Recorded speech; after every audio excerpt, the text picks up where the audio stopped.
One of the things that comes up a lot for me between coaches, players, everyone, is the concept of fear of failure. And why do we even have fear of failure?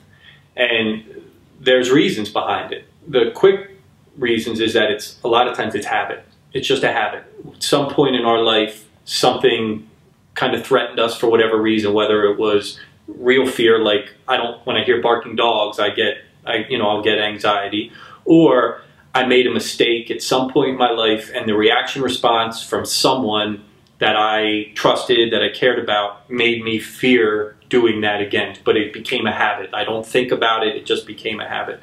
But the concept of fear of failure is real, and it's out there a lot with athletes today. And so here's one of the biggest reasons, and what we try to change is the concept of of progress over perfection.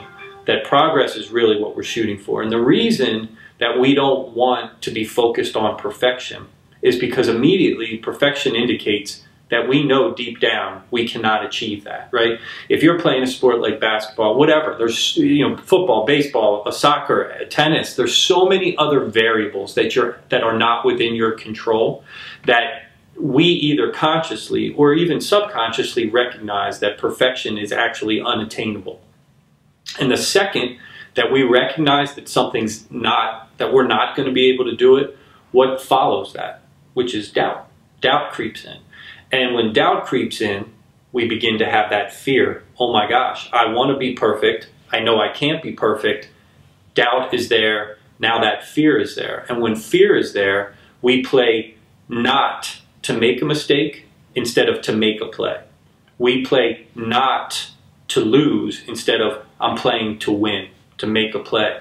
And the problem with that simply is that sports are moving way too fast. Hesitation is a killer. So we have to be able to go for it.